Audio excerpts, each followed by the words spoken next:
From dog tags to ownership, heroes take the lead. Stories of veterans building dreams with passion, drive, and speed.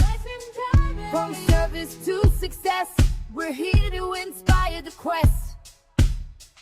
Dog tags to ownership, we're the best. Take the prize.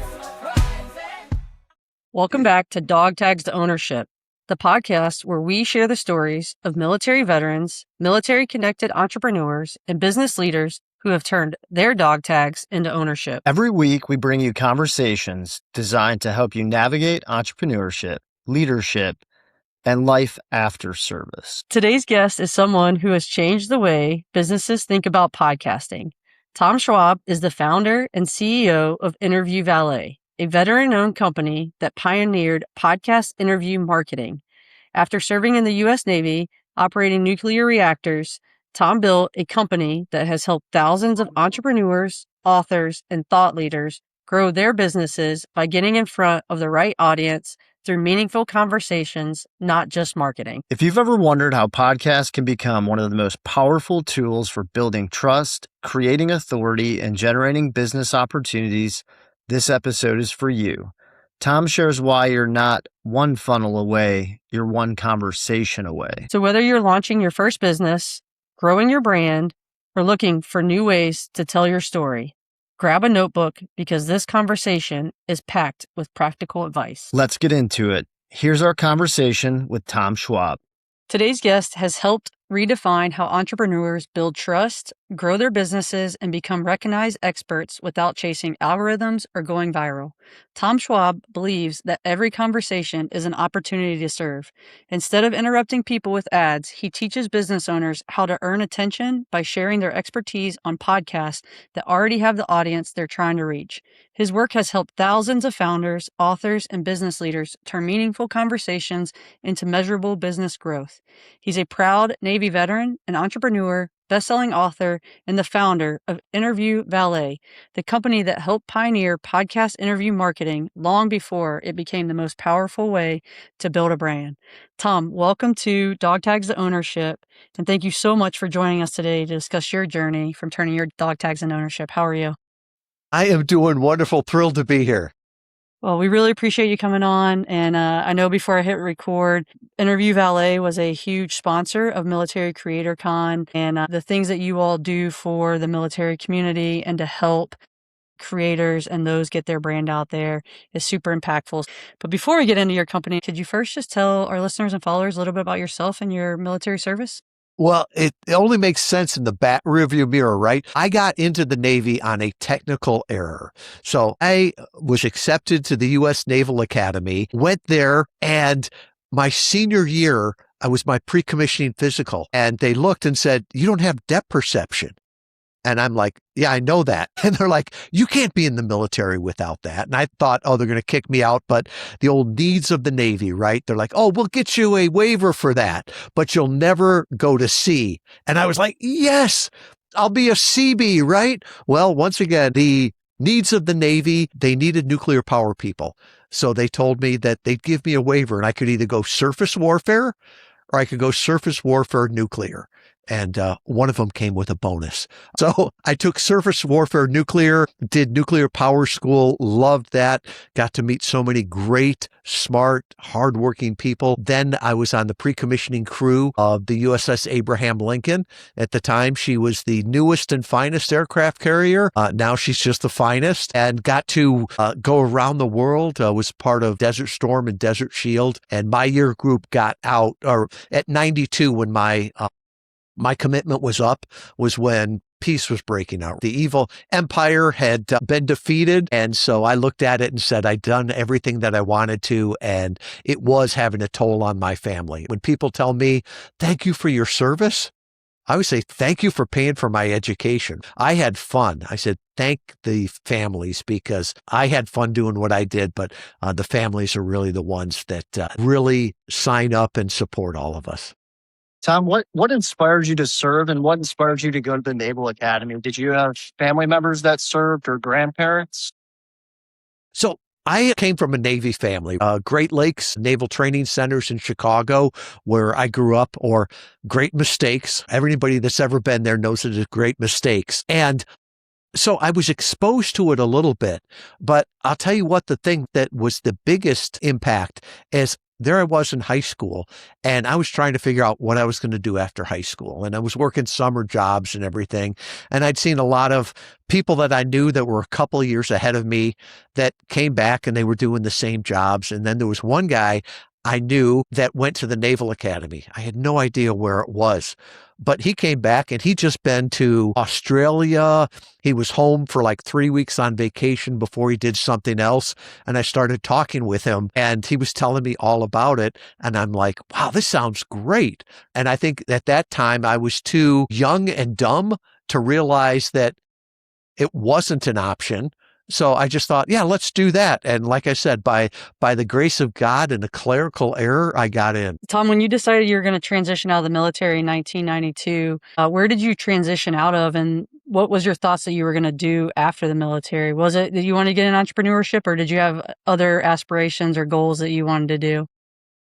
At that point, I would say no on the entrepreneurship.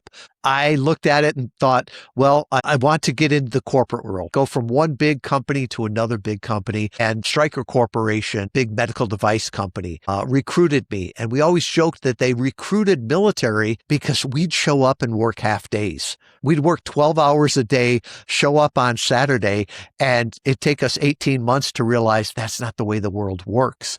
By that time, we were successful and we got promoted. So I went to work for them as an engineer and spent a few months as an engineer, and then went to production supervisor. And then I went to distribution manager. And while I was having success there, I looked at it and thought, this is worse than being in a submarine, because I was in one building all the time. So I wanted to get out into sales. And so that's when I got out into sales. And I think that started to open my eyes of, maybe job security isn't having one paycheck from one big company. Maybe it's I'm an entrepreneur and I have different paychecks from different clients. After selling for about 6 years, we started a little sideline business. And that was sort of my first toe in the water on entrepreneurship. And it turned out to be HubSpot's first e-commerce case study. So it wasn't something that you necessarily deliberately had a plan for. It just sort of happened through a natural growth, I guess, and wanting to do something different in sales. Yeah, I think so. And now, granted, I'm of a different generation, and entrepreneurship wasn't as sexy of a word as it is now. Everybody wants to be an entrepreneur.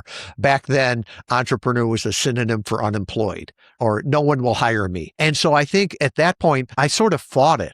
But once I got into it, I felt like this is what I was made for. This is what I love. All my skills come together with it. And I was recently back at Annapolis, and they now have an annual alumni entrepreneur summit. And it's amazing the people that have become entrepreneurs and taken what they learned in the military and really are helping the world with that. And I always say I went to one of the best business schools out there. Anybody that's been in the military, you've learned more in the military than you'll learn in an MBA. Years later, I went back and got my MBA to prove to myself that I knew business. And I don't use it that often, but what I learned in the military, I use that every day. You started your first sales type job that became for HubSpot. What was that, if you can? What was that company? How did you found it? What were some of your lessons as you were going through that first entrepreneurship journey that you had as you were building that company? It was called Goodbye Crutches. And if you've ever seen somebody who's broken a foot and their ankle and they're sliding around on one of those knee scooters, when we started the company, there was no national distribution of that. So we started it just locally based on a need. I was selling to orthopedic surgeons and they're like, I can't find these things anyplace. And I did the research and said, okay, all you need to do is buy them from here and then rent them to your patients. And they're like, no, I don't want to do that. You do it. And so started to do that, and happy customers brought other customers. And it was one of these things where I think I went into it, once again, not smart enough to know that it's supposed to be harder than this, having that curiosity going in there. And the other thing that I learned is there was a joke that we had, and it was always, you have to be smart enough to know right answer when told. And that was like my lesson for entrepreneurship. When I'd have a customer said, you should do this. And I'm like, I just showed you how you could make money, right? And they're like, no, you should do it. I don't want to do it. And then they'd introduce me to other people. And so many times our clients will tell us exactly what we're supposed to do. You can have a business owner that has opinions. You can hire consultants that will tell you what you should do. But to me, the thing that always works best is listen to your customers. They'll tell you what they love and what they loathe, and stop doing one and double down on the other one. So would you describe yourself as an idea person? And I guess a second question, did you always have a good team around you or a partner with you on this journey, or were you going at it single-handed? Great question. And I've always been, I call myself the visionary. Some certain people are ready, aim, fire. For me, I was always just like, let's just pull the trigger and walk them in. Let's just fire. I've got a bias for action. That being said, I've always surrounded myself with great people. You know, my bride, I've always referred to her as my bride, even though we've been married 18 years now. She's been a great sounding board. While she supports me, she always pulls back and says, have you thought about this? Does this conflict with what you said before? But I realized, just like in the military, I can't do this all myself. So trying to find great people to come alongside me in there. And we've got a team now of 22, and 2/3 of them are military spouses or were military spouses. And I always say my microphone makes me sound good. My team makes me look good, because these people are such hardworking. They need a little bit of flexibility in their life, but they're hardworking. They're dedicated. They know discipline. And to me, that's really the key to growing the business too. We can only work so hard ourselves. And you know what? It's a lot more fun with more people too. So you made a comment there, Tom. You said you're a person that just takes action. And I feel like that is a trait of most military members. We usually see something, run at the sound of guns, whatever it may be, and just go dive in and take action and figure it out. Has that always been who you are in your entrepreneurship journey? Is you see something and you just go with it and build the company and just take off from there? Yeah. And there's a study called the Gallup survey, and it's like gives you your top talents. And one of mine is activator. And it's always like, yeah, let's take action on that. There's other people that will spend a lot of time planning and thinking. And I think the world needs both of those. Like I said, I'm the one that pull the trigger and walk the rounds in. I had a boss one time that was always ready, aim, and I'm like, are we ever going to pull the trigger? And it was always good, because when I was talking with him, I'm like, when are we pulling the trigger? When are we going to do this? And I would talk with him, and if I had an idea, I was going to do it, but I would always ask him, what am I not seeing in this? What have I forgot? What's going to bite me in the rear end? Mm-hmm. So I think there's that benefit there. But I think today more than anything, man, a bias to action. The world is moving really fast. And I think the most dangerous place you can be is sitting still. Yeah, that's a great point. And I think we've all had leaders, for better or worse, that we've modeled maybe our behaviors after. And some have been too deliberate and some have probably been too hasty in their approach. And it's always trying to, I think, find that fine line, right? It's very elusive. But if you can hit it and you can get the planning portion right and the action right, it sort of comes together. So does that start to take you to where you are now, or what are there other companies in between that initial company and where you're at today? Yeah. And so, I worked for Stryker. I learned a lot from them. Great company there. I was a distributor on my own. Goodbye Crutches. We built that up from a regional player to a national leader, sold that off. And after I sold that company, people asked me, well, how did you grow it? And I'm like, we did it all with guest blogs, tap into somebody else's audience. But by 2014, blogs didn't work anymore, right? They were getting saturated. So I hypothesized at that point, I bet you could use podcast interviews to tap into people's audiences, get that know, like, and trust. So we started to test that once again in 2014.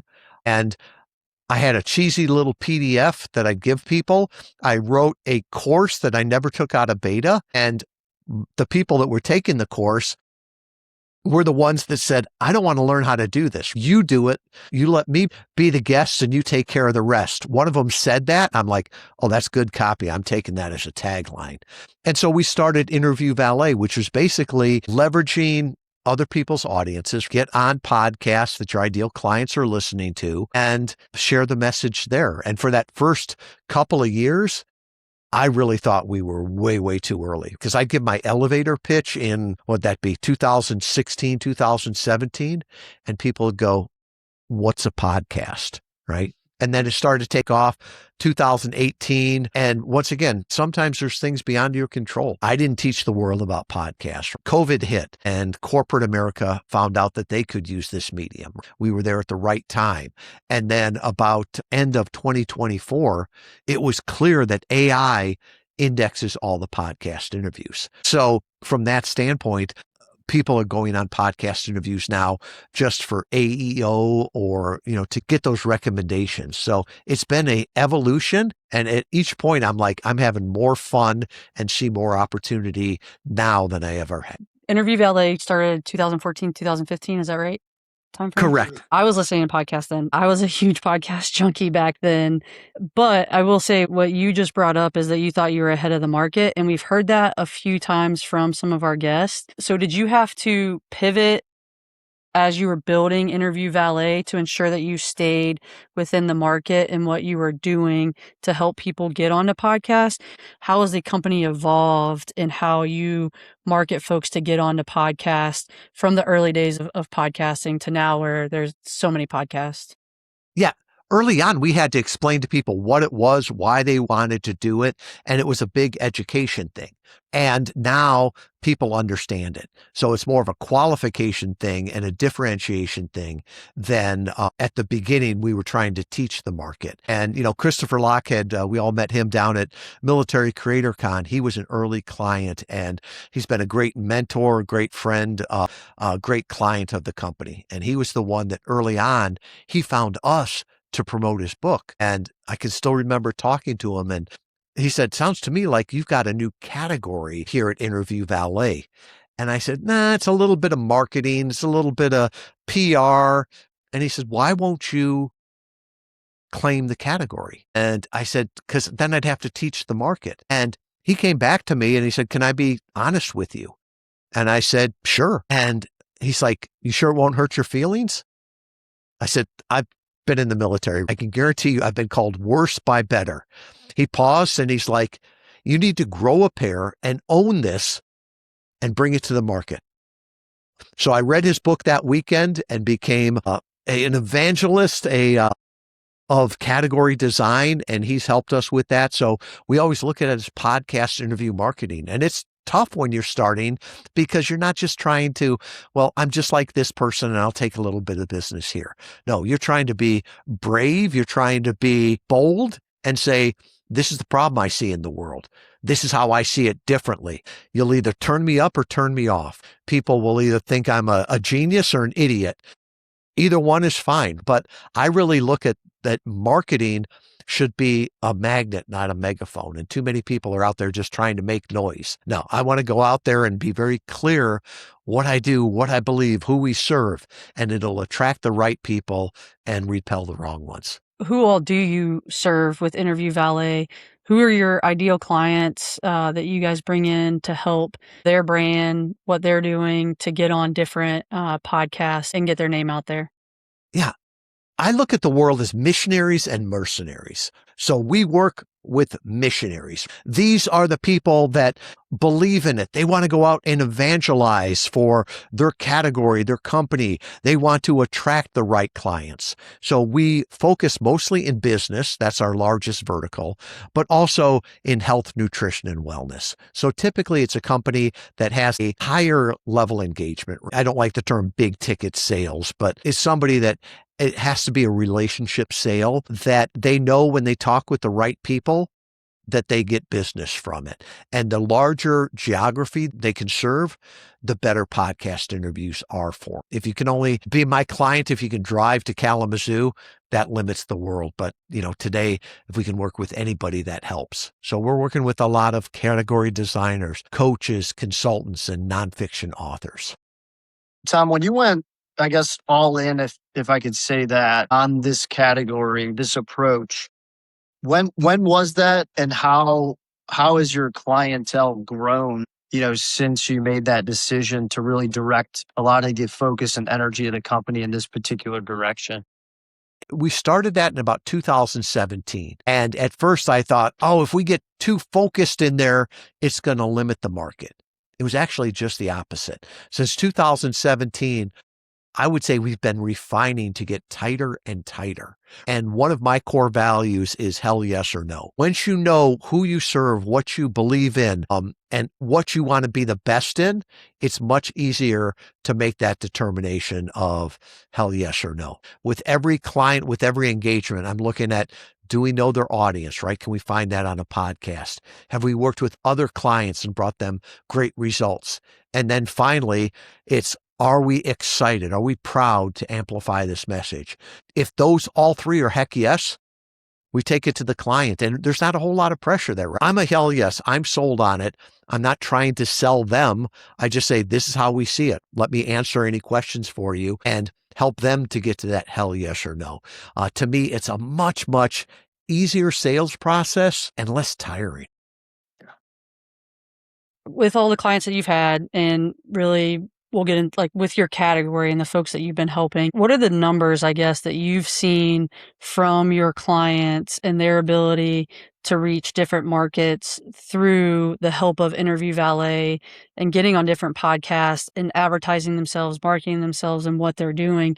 How has that improved or helped those businesses scale or just amplify their message? Yeah. There's so many different ways you can do it. Like I mentioned today, that's how you get found on AI. And because of podcast interviews, our clients see more and more AI referrals. Other ones see the leads come from it, and they're reporting leads that close faster for a higher initial amount because it's based off of conversations, not just an ad.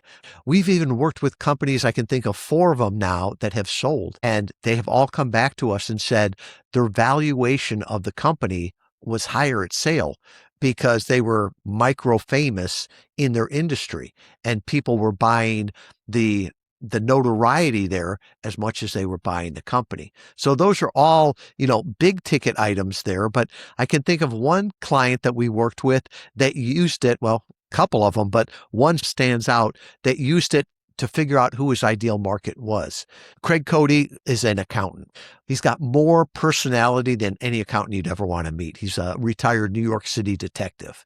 And when he came to us, he said, I want 50 different clients in 50 different industries in 50 different states. And I'm like, why?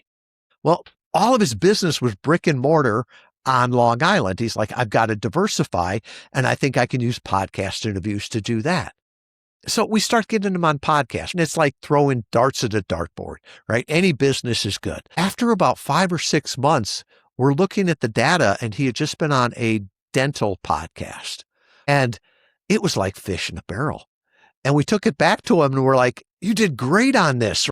And he's like, oh yeah, I already signed up a client from that. I think I've got a couple more that are scheduled for a call. And he's like, I love dentists. They're recession proof. They're good cash flow. They're professionals.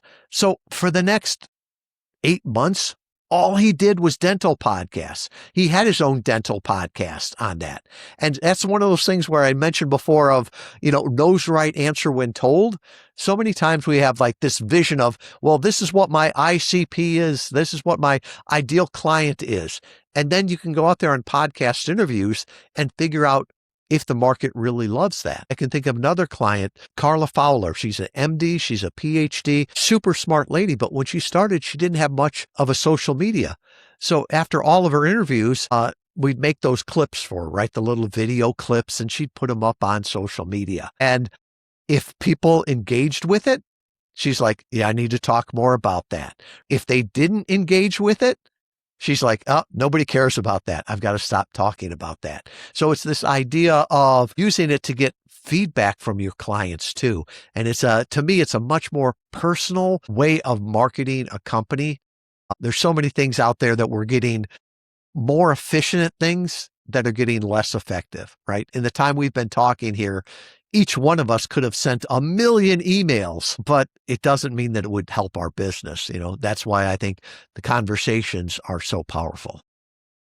I think that's awesome. Just those two stories that you told, the CPA that's now like got all the dentists. What is your thoughts on the relationship between podcast and social media? How do you think that those two things play together?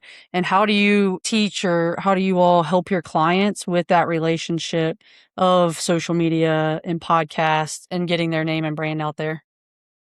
Well, Julie, you mentioned before that you listened to podcasts back in 2015, something?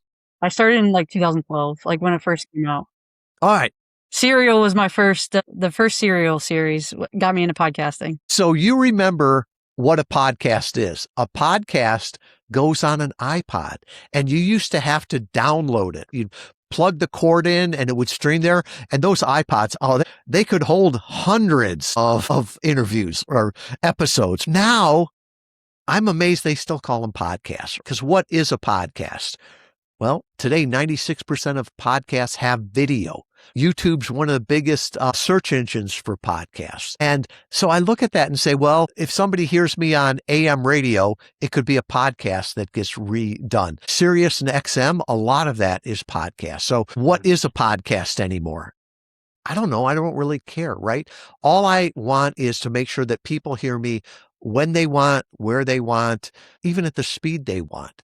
So a great example of that is, I think podcasts and social media sort of go together. Everyone says Joe Rogan gets heard by 100 million people.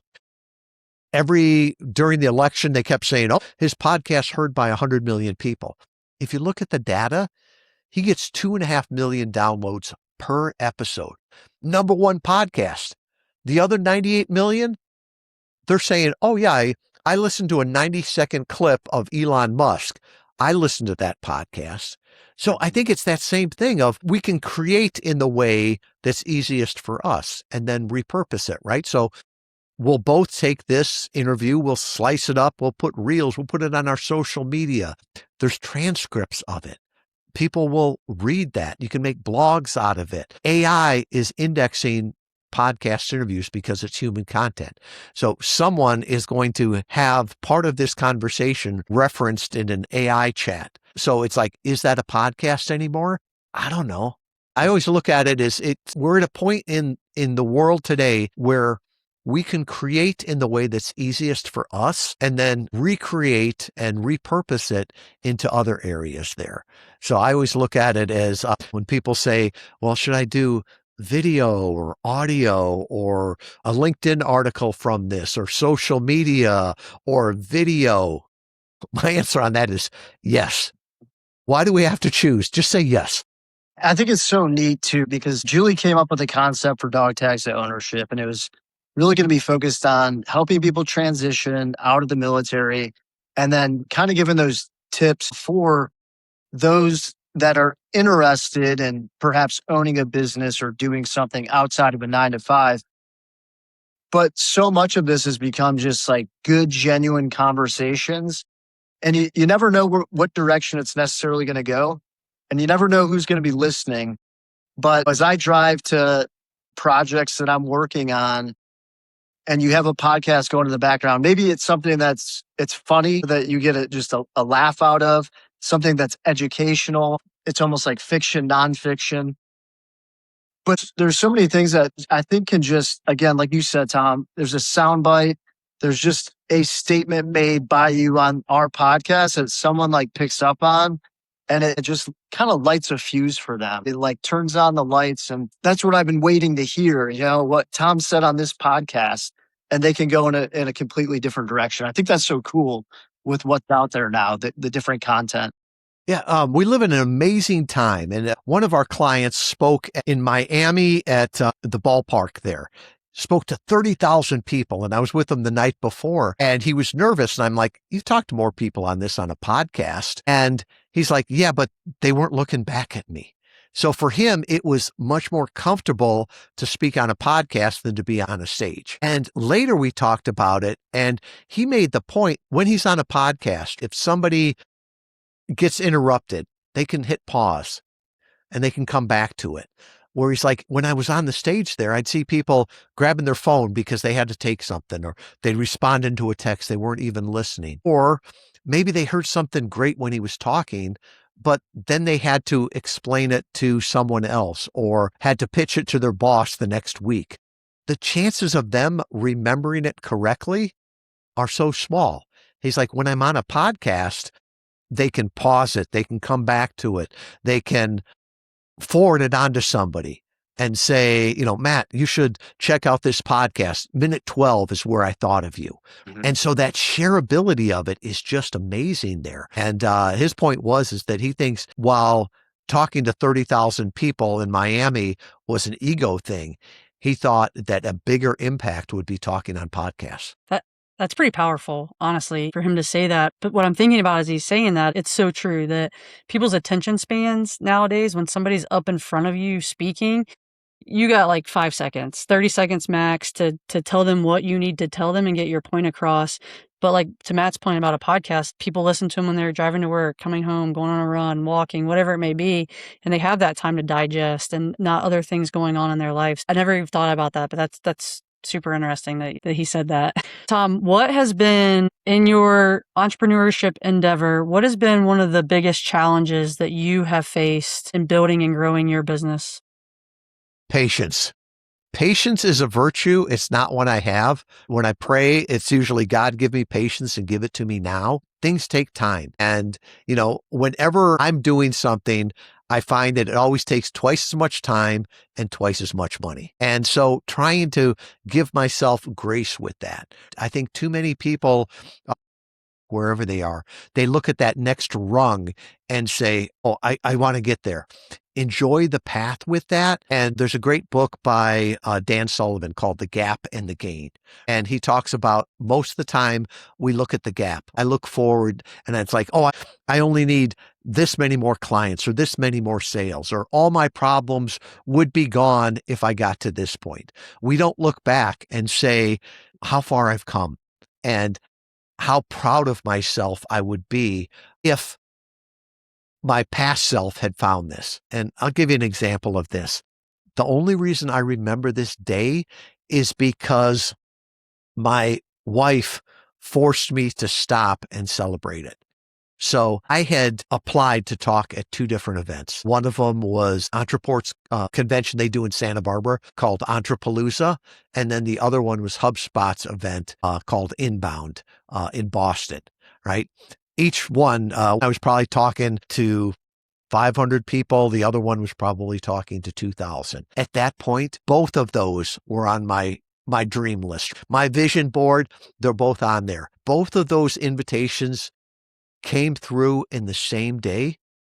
And by that afternoon, I was already working on that next thing. I didn't take time to celebrate it or have the joy in that. I was working on the next problem. And my wife, God love her, my bride, said, she got a bottle of champagne and we went up on this hill on our property there. And I think she said, give me 10 minutes. We celebrated it for 10 minutes. And then I was on to the next problem. And that's so relatable, I think. I'm thinking about that as I'm sitting in a property that I'm renovating. And it's just constant. It's like, I got to lay floor, then I got to trim this and I got to do that. And you're like, and then just occasionally step back and say, look at what I've created, look at what I've done, and have that moment of appreciation. And it's kind of like, all right, time to get back to work and finish it out. But I think that's so important to stop, take a moment, at least daily, and just really appreciate, what we've got, right? That kind of daily reflection. I think the military was great at that. With ribbons, awards, promotions, whatever it was, they celebrated those and made a big deal of them. And I've even written letters of commendation for our teams and stuff like that. All those boilerplate things.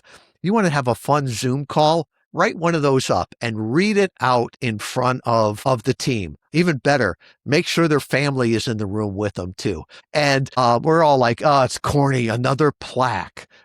But I tell you what, I've been out of the service for decades. And as I look across my office here, I still see the plaques that I was given. And so, yeah, thank you for bringing that up, because I think that's a big thing that I have to remind myself of too, of having the patience and then celebrating the little wins along. Yeah. And the wins are the things that I think also help us keep that momentum to go forward. So taking the time to celebrate those as well, so that it does drive you to continue on whatever your purpose or your path is. Tom, what would be one piece of advice that you could give to a military member or a veteran who is looking to turn their dog tags into ownership? It's something that I think is going to be chiseled on my gravestone. What's ordinary to you is amazing to others. And you come out of the military and think, well, I don't have this. I don't have a business degree. I don't have this. I don't have the experience. But what you have is amazing. We, as humans, we tend to overestimate and overvalue what other people have and underestimate what we have. The things that you have done by the time you were 19, most other people haven't gotten that responsibility before they were 30, if ever in their life. The challenges that you have had to endure, most other people haven't. Most people have never, they'll complain about dealing with a mad client. What if a client gets upset or something like that? It's like, once again, that I've been called worse by better. And no matter how bad this day gets in business, I can look back and say, oh, I've had a lot worse days. And you know what?